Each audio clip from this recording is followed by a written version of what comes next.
Good morning বন্ধুরা। সবাই অনুরাগের ছোঁয়ার জন্য অপেক্ষা করে বসে আছো নিশ্চয়ই, আমি জানি।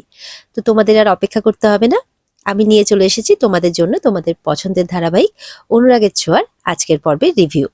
তো সবাইকে বাংলা সিরিয়াল সমাচারে স্বাগত জানিয়ে অনুরাগের ছোঁয়ার আজকের পর্বের রিভিউ আমি শুরু করছি। গল্পের শুরুতে আমরা দেখতে পাচ্ছি মিশকা তো এবার সবাইকে এটা সেটা বলে ভুল বোঝাচ্ছে যে এরকম ভাবে আমাকে কেউ ভুল বুঝবে আর সেই ভুল বোঝার সুযোগ নিয়ে সবাই আমাকে উল্টোপাল্টা বলে যাবেন। আমিও তো আমার মাথা ঠান্ডা না করে এখানে পুলিশ ডাকতে পারি, আপনাদেরও হেনস্থা করতে পারি, কিন্তু কেমন লাগবে আপনাদের? কিন্তু আমি সেটা করতে চাই না। দীপা এখন অসুস্থ, আমি এখন সেটা করে কাউকে বিরক্ত করব না। আমারও নিজের মাথাটা শান্ত রাখা উচিত ছিল। ওদিকে সাক্ষ্যদীপ বলছে, আচ্ছা সরি, আপনি চিন্তা করবেন না, আমাদের একটু ভুল হয়ে গেছে। তখন মিশকা বলছে, আর সরি নিয়ে কি করব, আমার তরফ থেকেই সরি, আমিও একটু বেশি হাইপার হয়ে গিয়েছিলাম আর কি। তবে দীপাকে তো আগে ভালো হতে হবে তাই না?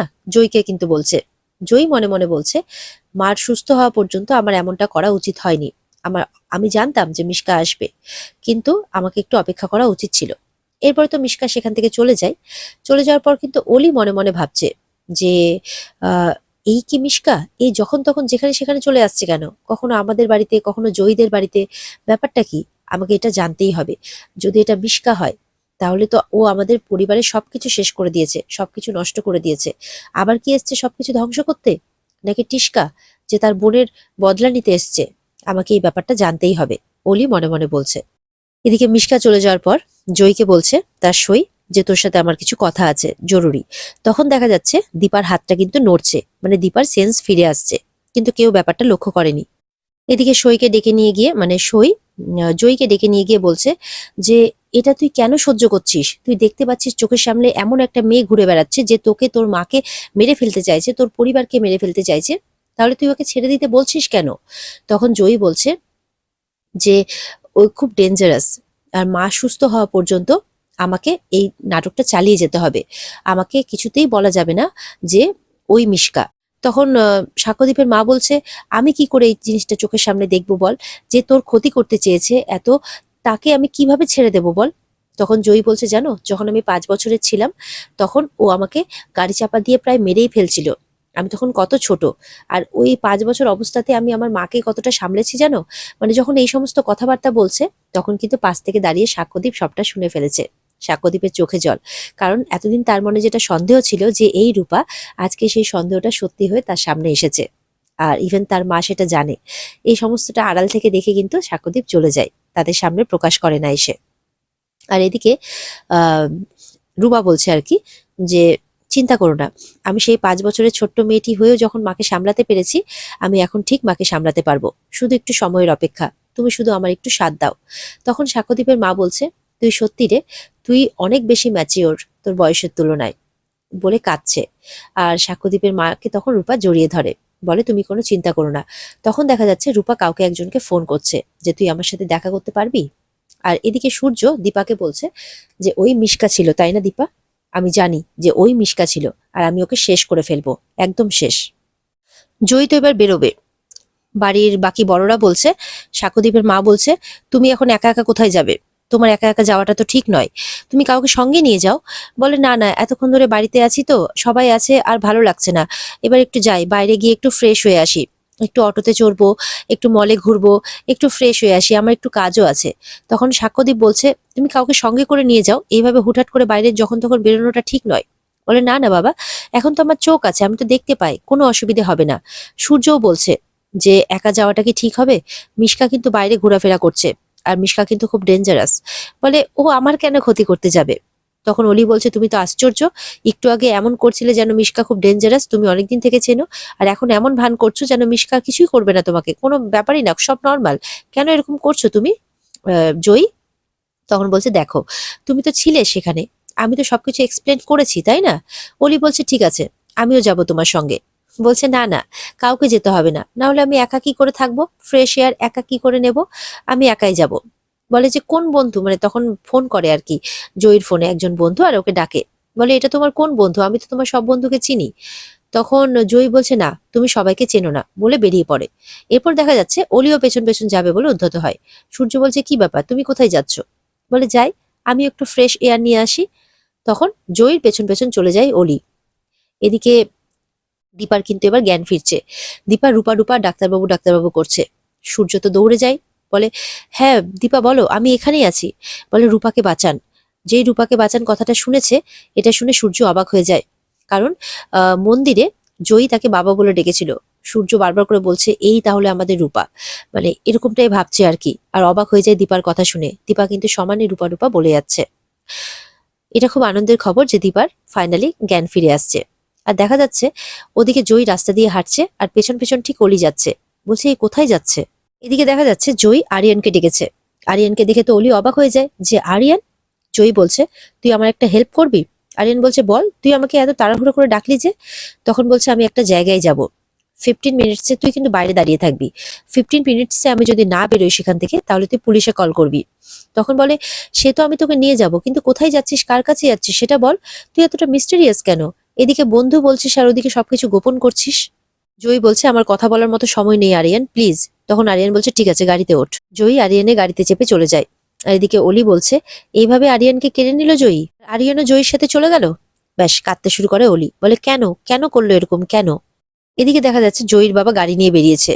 জয়ীর বাবা অলির পাশে এসে দাঁড়ায়, মানে গাড়ি নিয়ে, আর বলে তুমি বাড়ি যাও আমি দেখছি। বলে জয়ী ওইদিকে আরিয়ানের সাথে, বলে তুমি বাড়ি যাও আমি দেখছি। তার মানে বোঝা যাচ্ছে সাক্ষ্যদীপও এখন জয়ীর পেছনে বেরিয়েছে ওকে ফলো করতে, যে কোথায় যাচ্ছে। এদিকে জয়ী সেই বাড়ির সামনে পৌঁছে যায়। আরিয়ান বলছে তুই শিওর যে বাড়ির ভেতর তুই একা একা যাবি? জয়ী বলছে হ্যাঁ। আরিয়ান বলছে কে আছে ভেতরে? বলে পুরনো হিসেব, তুই বুঝবি না। তবে তোকে যেটা বলেছি সেটা কিন্তু মনে রাখবি। 15 মিনিটসে আমি যদি না বেরোই তাহলে তুই পুলিশে কল করবি। বলে দেখ আমি এসব কথা বাড়িতে বলতে পারছি না, তাই আমি তোকে বলছি। আমার কিছু হলে তুই, বলে এই ওয়েট ওয়েট ওয়েট, কিছু হলে মানে? আরিয়ান বলছে, বলে যদি কিছু হয় তাহলে তুই বাড়ির সবাইকে বলিস যে আমি ওকে খুব ভালোবাসি, বাড়ির সবাইকে খুব ভালোবাসি। এদিকে জয়ী তো ভেতরে চলে যায়।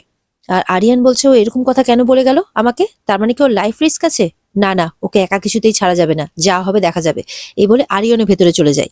এদিকে তো সূর্য দৌড়ে দীপার কাছে যায়, যে দীপা কি হয়েছে দীপা? আর দীপা সমানে রূপা রূপা করছে, মানে পুরো আনকনসিয়াস মাইন্ডে আছে, আর মানে পুরোপুরি ভাবে রূপার নাম করে যাচ্ছে। তখন সূর্য কি করে, ডক্টরকে ফোন করে বলে যে এখনো আনকনসিয়াস মাইন্ডে আছে, আপনি প্লিজ তাড়াতাড়ি আসুন, পুরোপুরি জ্ঞানটা এখনো ফেরেনি। এদিকে সাক্ষ্যদীপের মা দৌড়ে আসে, এসে বলছে কি হয়েছে কি হয়েছে, এখনই তো ঠিক ছিল, জ্ঞান ফিরছিল। বলে জ্ঞান ফিরছে কিন্তু পুরোপুরি ফেরেনি, আমি ডক্টরকে ফোন করে দিয়েছি, এক্ষুনি আসছে। সূর্য তো কান্নাকাটি করছে যে সত্যি মাসিমা, আমি একদম ভাবিনি যে আমার ওয়াইফকে আমি এরকম অবস্থায় দেখবো। সূর্য বলছে যে দীপা মনে করছে যে আমি এখনো রূপাকে বাঁচিয়ে নিব, কিন্তু আমি তো রূপাকে বাঁচাতে পারিনি, বলে কাঁদছে সূর্য। তখন সাক্ষ্যদীপের মা বলছে দেখো সময় সবকিছু বলে দেবে। তখন সূর্য বলছে কি বলছেন? বলে জয়ী তো, বলতে গিয়ে থেমে যায়। অলি আসে তখন তার মায়ের কাছে, বলে আপনি কি বলছিলেন, কি বলছিলেন এক্ষুনি জয়ীর ব্যাপারে? বলে না না কিছু না, বলে সাক্ষ্যদীপের মাও দীপার কাছে এসে বসে। এদিকে অলি কিন্তু তার মায়ের হাত ধরে কান্নাকাটি করছে। তখন সাক্ষ্যদীপের মা বলে মন খারাপ করছে মায়ের জন্য, কিছু খাবে তুমি এখন, কিছু খাবে? অলি আবার চিৎকার করে ওঠে, বলছি তো এখন কিছু খাবো না, বললাম তো খাবো না, কেন বিরক্ত করছেন? তখন সূর্য বলে এই তুই মানুষ হবি না? না বড়দের সাথে কিভাবে কথা বলতে হয় তুই শিখবি না? না মায়ের এই অবস্থা, তাও তোমার এরকম করতে লজ্জা করছে না?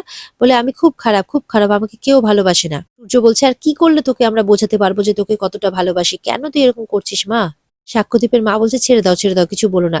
বলে আপনি জানেন না মাসিমা, আমরা দুই স্বামী স্ত্রী সারাটা জীবন এই মেয়েটার জন্য স্যাক্রিফাইস করে গেছি, আর ও বোঝেই না, একদম বোঝে না। সাক্ষ্যদীপের মা বলছে আচ্ছা থাক, এখন ওসব কথা থাক। সাক্ষ্যদীপের মা বলছে বাচ্চাগুলোর উপর দিয়েও যথেষ্ট ট্রমা গেছে, ওরা ট্রমাটাইজড হয়ে আছে, ছেড়ে দাও কিছু বলো না। অলিকে বলছে সাক্ষ্যদীপের মা সব ঠিক হয়ে যাবে, চিন্তা করো না। অলি বলছে কিচ্ছু ঠিক হবে না, কিচ্ছু না, বলে কাঁদতে কাঁদতে চলে যায়। আর এদিকে দীপা কিন্তু বারবার বলে যাচ্ছে যে রূপাকে বাঁচান রূপাকে বাঁচান। সাক্ষ্যদীপের মার মনে কিন্তু এবার সন্দেহ জেগেছে। বলছে যে রূপার কি তাহলে কোনো বিপদ? বারবার করে ওর মা তাহলে কেন বলে যাচ্ছে যে মেয়েটাকে বাঁচান মেয়েটাকে বাঁচান? সই গেলই বা কোথায়, চিন্তা করছে সাক্ষ্যদীপের মা। এদিকে সাক্ষ্যদীপের মা তো তাকে ফোন করেছে যে তুই কোথায়, তাড়াতাড়ি জয়ীকে নিয়ে চলে আয়। বলে চিন্তা করো না, আমি জানি জয়ী কোথায় আছে, আর ওকে নিয়ে আমি বাড়ি ফিরবো। এদিকে জয়ী তো মিশকার ঘরের ভেতর ঢুকে গেছে, আর দেখছে সব জিনিসপত্র এলোমেলো করে ছড়ানো রয়েছে। তখন মিশকাকে ডেকে যাচ্ছে, মিশকা আমি এসে গেছি, তুমি কোথায়? আমি এবার তোমাকে শেষ করে ফেলবো, তোমাকে আমি আজ ছাড়বো না। তুমি আমার মাকে মারতে চেয়েছো, তুমি আমার পরিবারের বারবার ক্ষতি করতে চেয়েছো, আমি তোমাকে কিছুতেই ছাড়বো না। কোথায় তুমি? দেখে ঘর থেকে কোনো সাড়া শব্দ নেই, কেউ কোনো সাড়া শব্দ দিচ্ছে না। কোথায় কোথায় তুমি? বলো, তুমি যদি না আসো আমি কিন্তু সব সত্যিটা সবাইকে এবার বলে দেব। তুমি কিন্তু আর আমাকে কোনো ভয় দেখাতে পারবে না। সত্যি করে বলো তুমি কোথায় আছো, তুমি কিন্তু চলে এসো। বারবার করে বলে যাচ্ছে, কিন্তু বারবার করে ডেকে যাচ্ছে মিশকাকে, কিন্তু মিশকা কোনো সাড়া শব্দ দিচ্ছে না। এদিকে আরিয়ানও ঢুকে গেছে ঘরের ভেতরে। আরিয়ান দেখছে যে সবকিছু এলোমেলো ভাবে ছড়িয়ে আছে, কি ব্যাপার, কিন্তু জয়ী কিন্তু সেখানে নেই। এতক্ষণ জয়ী সেখানেই ছিল। বলে, জয়ী জয়ী করে ডেকে যাচ্ছে, কোথায় জয়ী? এদিকে 10 মিনিট হয়ে গেছে, আর 5 মিনিট পর তো পুলিশে কল করার কথা। তখন আরিয়ান জয়ী করে ডেকে যাচ্ছে, কোথাও কিছু সাড়া শব্দ পাচ্ছে না। হঠাৎ করে আরিয়ানের ঘাড়ের মধ্যে কেউ একজন হাত রাখে, আর কেউ নয়, সাক্ষ্যদীপ। বলে, আঙ্কেল আপনি এখানে? বলে, হ্যাঁ। জয়ী কোথায়? বলে, আমাকে তো বাইরে ওয়েট করতে বললো, কিন্তু আমার আমার ভালো লাগেনি, তাই আমি ভেতরে চলে এসেছি। বলে, তুমি শিওর যে জয়ী এখানে আছে? বলে, হ্যাঁ। তখন সাক্ষ্যদীপও এদিক ওদিক খুঁজতে থাকে, কিন্তু জয়ীকে কোথাও দেখতে পায় না। এদিকে জয়ী ঘরের আরো ভেতরে ঢুকে গেছে, আর মিশকাকে ডেকে যাচ্ছে যে, মিশকা তুমি কোথায়, সত্যি করে বলো তুমি কোথায়। এরপরে দেখা যাচ্ছে ঘরে একটা আলমারিতে যখন জয়ী আলমারিটা খুলছে, তখন ওখান থেকে মিশকা হঠাৎ করে জয়ীর গায়ের উপর হুমড়ি খেয়ে পড়ে যায়। মানে এমনটা দেখা যাচ্ছে যে মিশকাকে কেউ মেরে ধরে বেঁধে আলমারির ভেতরে ভরে রেখে গেছে, এরকম একটা ব্যাপার শো হচ্ছে আর কি। জয়ী তো অবাক হয়ে যায়, মিশকা তো নিচে পড়ে যায়। জয়ী তখন মিশকাকে দেখে অবাক হয়ে যায়। আর এখানেই আজকের পর্ব শেষ হয়ে যায়। তো বন্ধুরা, এই হচ্ছে আজকের পর্বের রিভিউ। যদি ভালো লেগে থাকে তাহলে কিন্তু অবশ্যই পর্বকে লাইক, কমেন্ট আর সাবস্ক্রাইবটা করতে কিন্তু অবশ্যই ভুলবে না। আশা করি আজকের পর্ব তোমাদের আরেকটু ভালো লেগেছে। আগামী দিনের পর্ব আরো কিন্তু ইন্টারেস্টিং হতে চলেছে, আর আরো রহস্যময় হতে চলেছে। তো চলো, দেখা হচ্ছে আগামী পর্বে তোমাদের সাথে। ততক্ষণ সবাই ভালো থাকবে, সুস্থ থাকবে, আর অবশ্যই সবাইকে ভালো রাখবে। আর আজকের এই এত সুন্দর পর্বের বিস্তারিত দেখতে গেলে অবশ্যই তোমরা স্টার জলসার পর্দায় যথাযথ সময় কিন্তু নজর রাখবে। তাহলে ভালো থেকো সবাই, দেখা হচ্ছে আগামীকালকে। ততক্ষণের জন্য টাটা।